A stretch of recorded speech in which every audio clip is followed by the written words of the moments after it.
My name is Victoria. I learned in the slowest and most precise way possible that pain has a geometry. Neat angles, straight lines, and sharp points that catch on the soft flesh of memory. I also learned that revenge is not an explosion. It is a careful architecture, a room built brick by brick from the rubble of humiliation. I am not proud of how I built my room. I am only proud that when it was finished, it fit me perfectly. I met Daniel on a March night that smelled like wet asphalt and cheap coffee. He laughed like someone who believed the world owed him something. A warm tone, a crooked grin, the kind of laugh that made people forgive small cruelties because something in the cadence suggested charm, not malice. He was handsome in a bland way, the kind of face that looked good in pictures and in boardroom windows. He had a job at a tech company that paid him too well for his talents and a leased car with a dashboard that always smelled faintly of leather and new cologne. We moved in together after a year. The apartment was mine before it was ours. A modest place on the third floor with a balcony where a dying basil plant kept its stubborn green. I liked the tiles in the kitchen, the way late light fell through the kitchen window and painted his jar in gold. I learned to find comfort in domestic rhythms. The way he brewed espresso in the morning and left coffee rings like faint moons on my coaster. The way he fell asleep to podcasts. The way he believed, without irony, that two people who lived together were automatically family. I believe that too because belief is an economical choice. It costs nothing the way hope does, and it's cleaner than suspicion. For a long time, he was a man of small, telling gestures. He kissed the top of my head the same way someone rearranges books to avoid dust. He apologized for forgetting anniversaries with gifts that required receipts. He was imperfect and I loved him for it. He was, I told myself, redeemable in all the small places where people are redeemable. Then one night I found a lipstick-stained wet wipe rolling behind the bathroom sink. At first I told myself the obvious, the ridiculous. Maybe it was a sample, maybe a friend had left it, maybe I had been careless. I told myself stories until the fabric of those stories frayed. The frayed edges of stories are loud. They whisper until you listen. If I had been someone else, less stubborn, more forgiving, I might have walked into the kitchen and put the wet wipe in the bin and let the world continue. But I am not someone else. I am someone who notices the small asymmetries that grow into fault lines. I began with small, unthreatening observations. He left his toothbrush cap off. He came home later than he said. His shirt carried the scent of someone else's perfume. People who cheat are not cinematic villains. They are clumsy, human, and they leave traces because living with someone else means making a million small choices. I started collecting those choices like a taxidermist collects specimens. Methodically, without drama, because drama is inefficient. I did not confront him at first. Confrontation is performed on stages. It requires courage and sound bites and witnesses. I wanted to be private.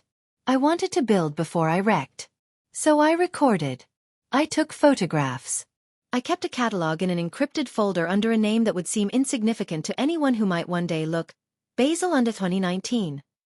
The first photograph was of the wet wipe, magnified and clinical. The second was of a message on his phone that glowed on the screen like a guilty star. A name I did not know, Maya, and a string of words that seemed purposefully tender. Ma. Her name had the easy elegance of a novel character. I found her in small places, a tagged photo at a rooftop bar, a comment on his Instagram, a smile in his camera roll. She was younger than me, fresher, the kind of woman who filled whole frames with the casual confidence of someone who knows her angles. I watched her like a scientist watches an experiment and, when necessary, like a mother watches a mischievous child.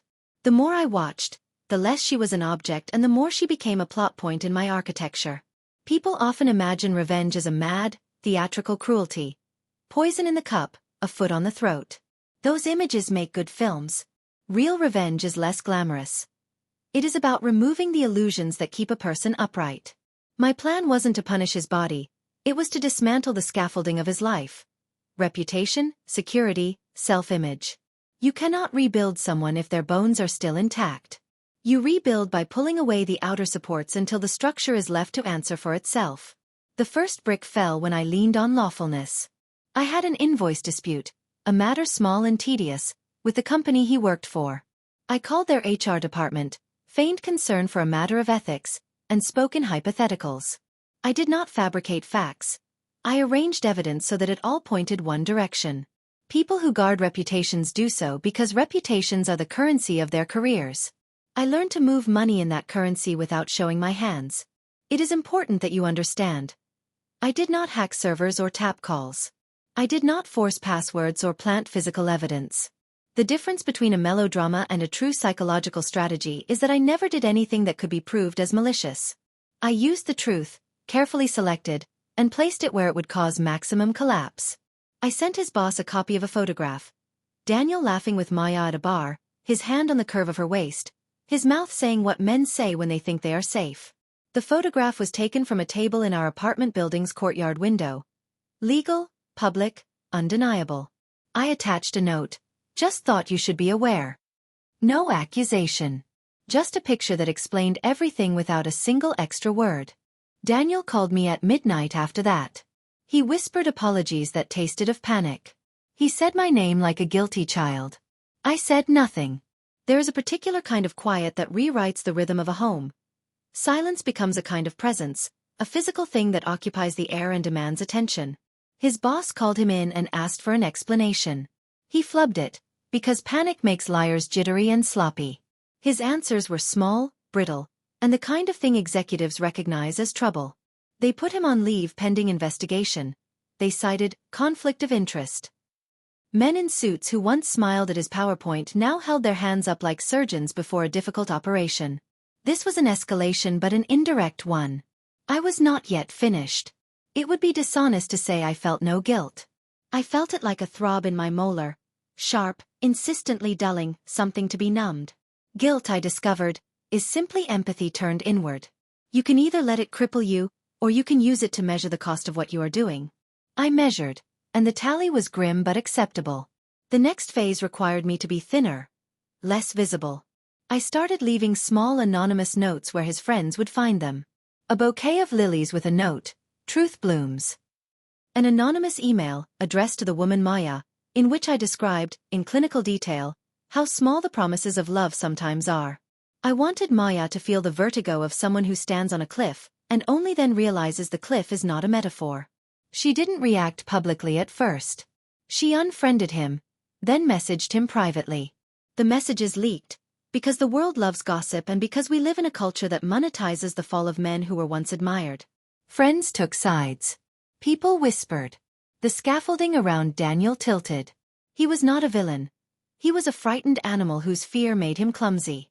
But the center of my plan was not humiliation alone. Humiliation is a mirror. You can stand before it and see your face, and the mirror does not break you.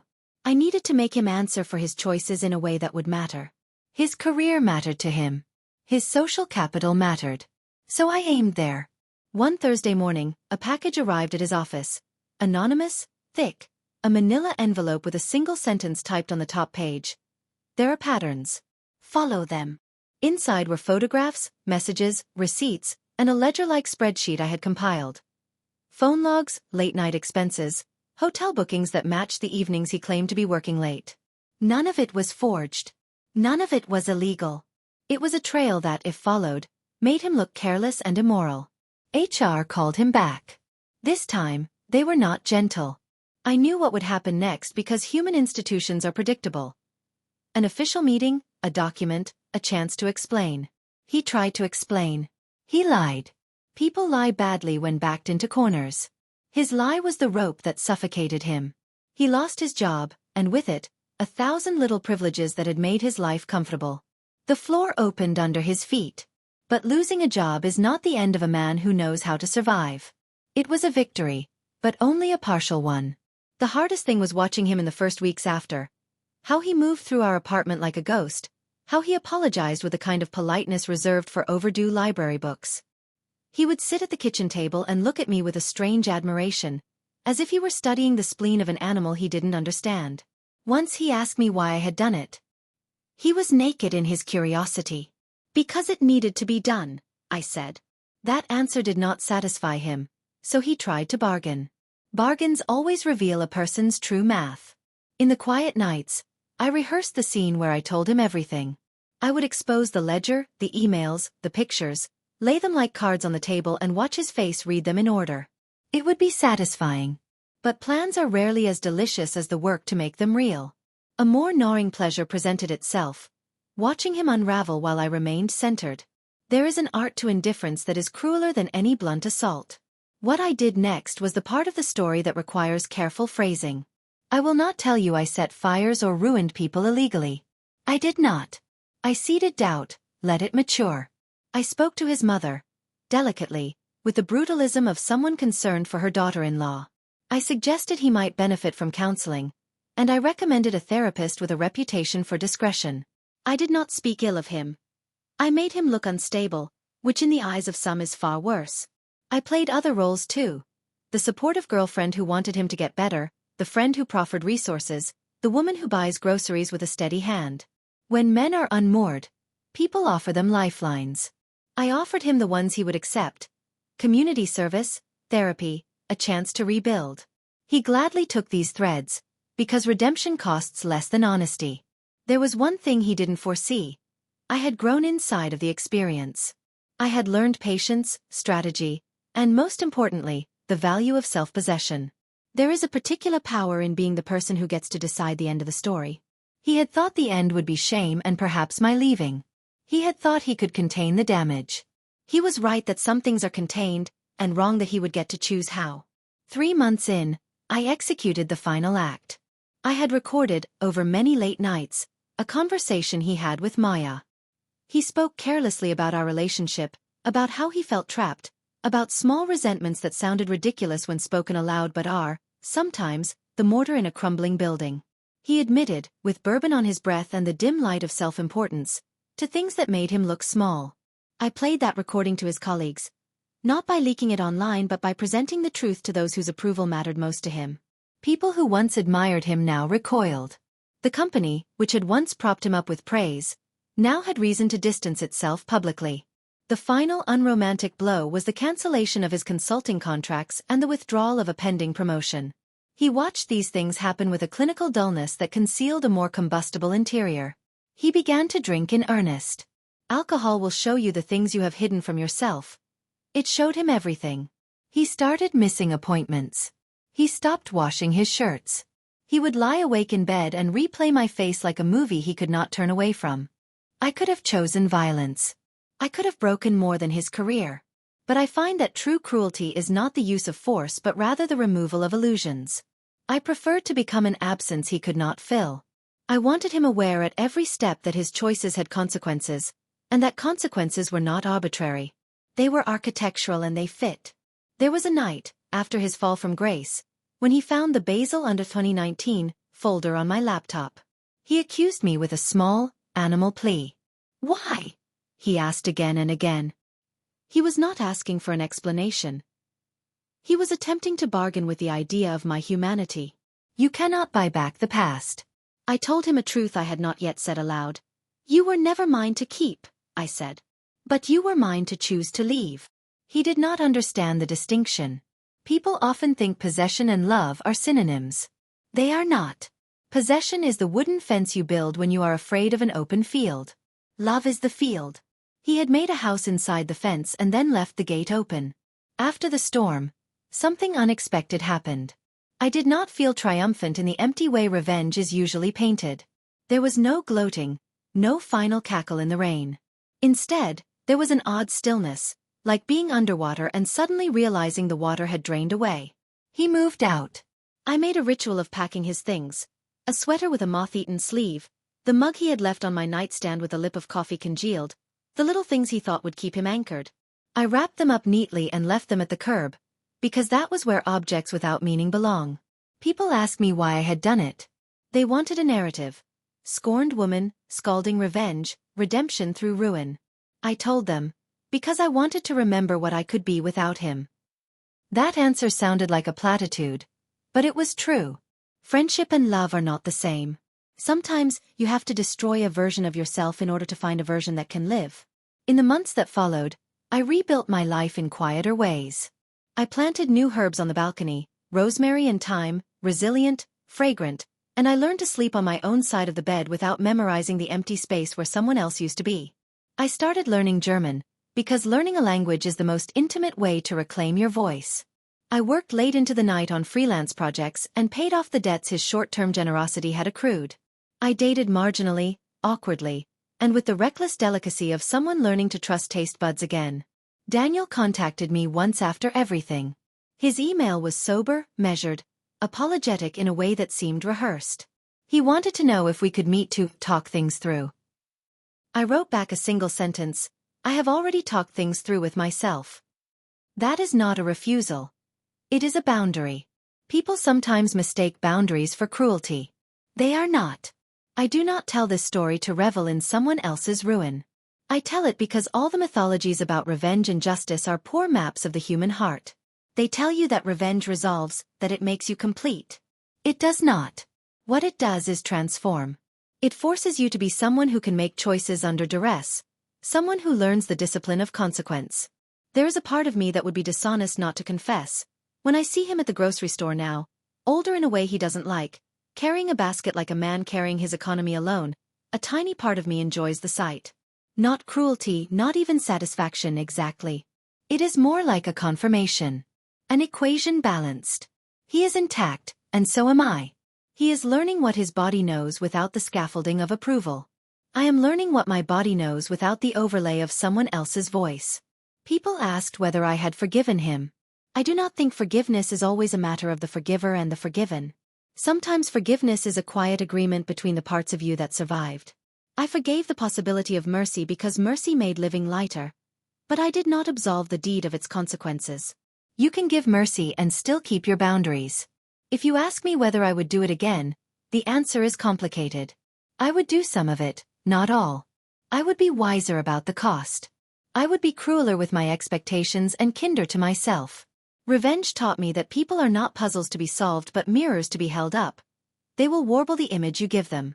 I gave Daniel back to himself in a harsher light. He had to see what he did in order to be honest with himself. The basil plant on my balcony bloomed that summer. Its leaves were smaller, greener. I planted a new rosemary, and for the first time, I watched it root without interference. There is a lesson in gardening. You cannot force roots.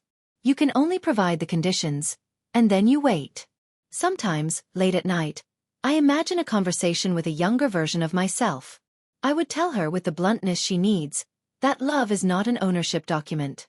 I would tell her that anger is not a destiny, and that revenge, when chosen, becomes a form of authorship. You get to define the shape of the harm you answer with. That is terrifying and liberating. The last time I thought of Daniel as an enemy was also the last time I saw him as anything but a man who had made a choice. He stood on the sidewalk across the street, watching a woman with a stroller pass by, and I could see the way he watched the world now, with an extra layer of caution, as if every beauty was simultaneously an accusation. I felt a pang, like a bruise I had not known I carried, and then I felt something else, a calm recognition. The architecture of my life, built out of small but exacting bricks of revenge, had given me a new form. I lived within it. It fit. I am not a hero. I am not a monster. I am a woman who learned how to use the truth, and the law, and the small asymmetries people leave behind, as tools. I taught myself to be methodical because emotion, when untethered, is a tool too easy to break.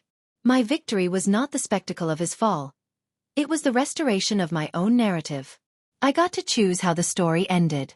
If there is one final thing I want you to take away, it is this: revenge is not a moment, it is a curriculum. It teaches you patience, the value of evidence, the necessity of limits. It does not make you invulnerable.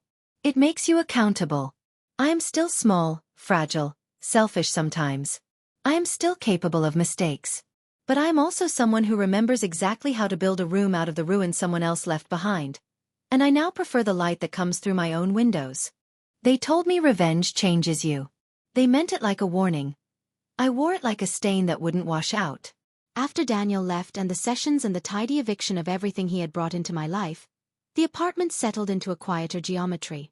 The rosemary thrived. The nights were less noisy. I learned the precise choreography of being alone without feeling abandoned. Grocery runs planned like small missions, tea at 11, German lessons at midnight. For 3 months the world kept its distance. That was the deceptive part. How silence tastes like safety until it becomes the kind of stillness that hides things moving slowly underneath. The first sign that the quiet had been a courtesy and not a truce was a single photograph left on my doorstep. It was glossy, 6x4, taken in the wrong light so the grain of the image looked like an accusation. The photo showed my balcony, my rosemary pot in clear view, and in the background, in the dark across the street, a figure in a hood. On the back, in a handwriting that wanted to be anonymous but wasn't clumsy enough to be careless, were 2 words, watching you. I should have thrown it away. People with clean consciences burn paper without thinking. Instead, I folded the photograph into the curve of my palm and watched the lines of my life feel sharper. Threats are a language you learn to parse. Sometimes they are crude. Sometimes they are polite. This one was polite, the polite of someone who knew enough to be measured. I did what I always did. I collected. I saved the photo in a folder named Basil under 2019 under V2, like a private joke. I called no one. I did not turn to friends or to police because the gestures had a performative quality I did not trust. Call the police and you name the feeling you want to hide. I wanted to hold this as evidence, not as an artifact of panic. That week I found other things, a lipstick mark on the inside of my coffee cup, a receipt for a metro ticket crumpled under the doormat, the smell of someone else's cologne on my balcony chair. Whoever it was knew the rhythms of my life. Whoever it was had been patient. They escalated in a way designed to unsettle rather than harm. A bag of coffee beans dumped at my door with a note, for patience. An anonymous text. You did a neat job. Shame about the mess you made. A voicemail left on my phone with nothing but breathing. A rhythm like timpani, slow and measured. I started sleeping poorly. The old architecture of patience gave way to an architecture of vigilance.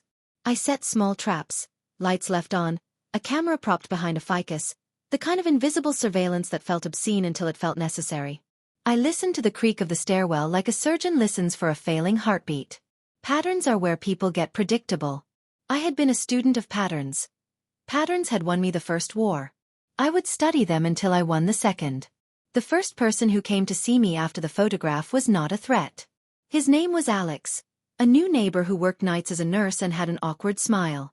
He brought soup when I had a fever and pretended not to notice the ledger files on my laptop when he borrowed the Wi-Fi. He did not ask about Daniel. People like to assume that, after a scandal, the wounded drown in confessions. Alex listened instead. That made him, in my estimation, useful. I told him none of the details. I told him a story stripped of intention. A woman who'd been hurt and was learning to live again. I let him help me put up a shelf, and because I am not a saint, I let myself appreciate the normalcy of shared labor. That is how small human things work.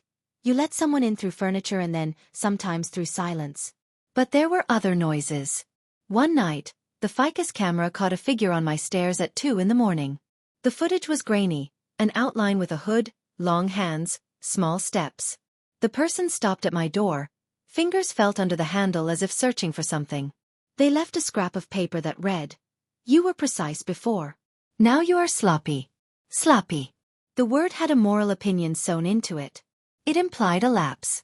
It implied that someone had been watching the right moment to strike. I traced the scrap to a cheap stationery brand, then to a shop a neighborhood over. The clerk remembered a man, mid-30s, nervous, asked for 20 pads and a bunch of stamps.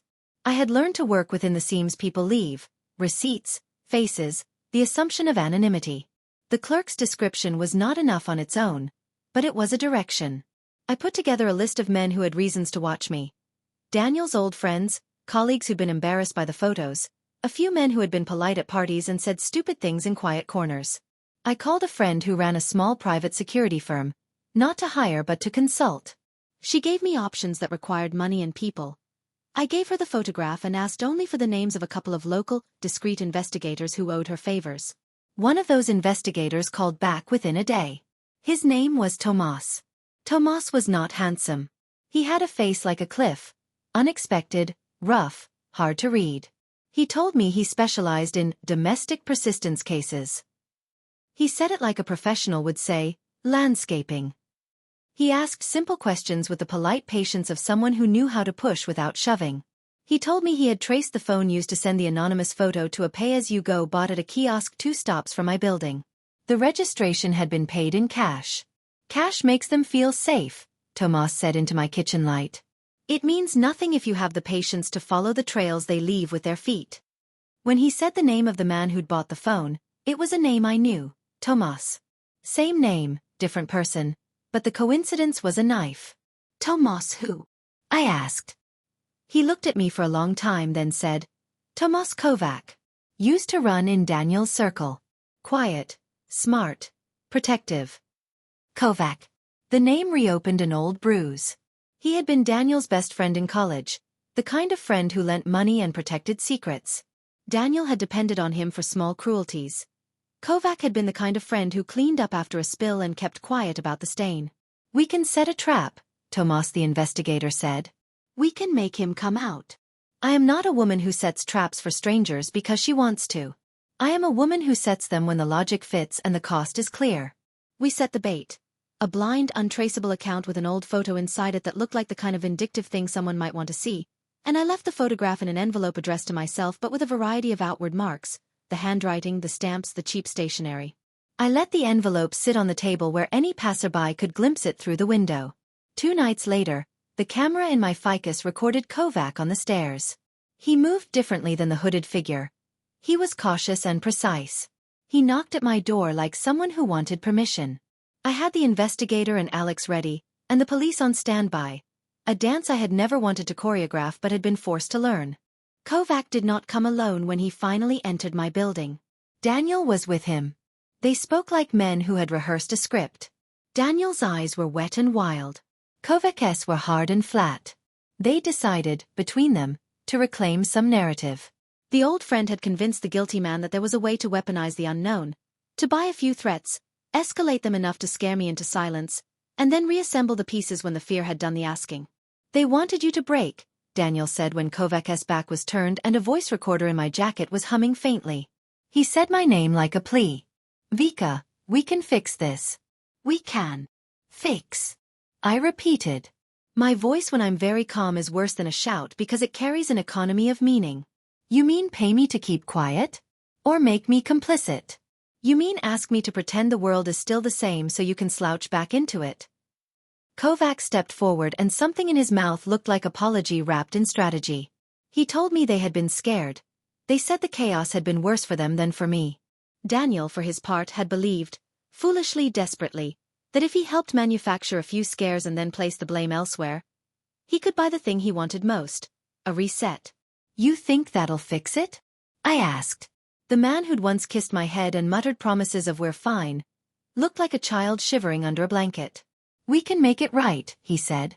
They had built a small theater of culpability around themselves. The difference between them and me was that I had not needed to be painted as victim to do what I did. I had used truth. They were now trying to paste a mask of fear on my face and call it the end of the story. I could have let them go to the police. Legal symmetry is a beautiful thing. But legal things take months. I needed a quick, clean end because the way they wanted to act would make the aftermath eternal. So I let them spin their confession for the recorder. I let Kovac think he was bargaining. I let Daniel believe the bargain included redemption. Then, with the police listening and the investigator's badge flashing, I spoke into a microphone and told them what they had done in plain sentences. Purchased phones, left photos, tried to manipulate me into silence, attempted to rebuild their lives on the backs of lies. Kovac tried to smirk. Daniel tried to beg. The police took them both. The investigator filed papers. There was a certain civic mercy in watching systems do their small bureaucratic work. Forms and interviews and cold coffee in fluorescent rooms. It was not poetic, but it was effective. In court, Daniel's plea sounded like a child reading lines he had memorized badly. Kovac had the meaner role. Conspirator. They were charged with harassment and criminal intimidation. The judge took young men's desperation seriously because the law is built to take the measurable more seriously than the painful.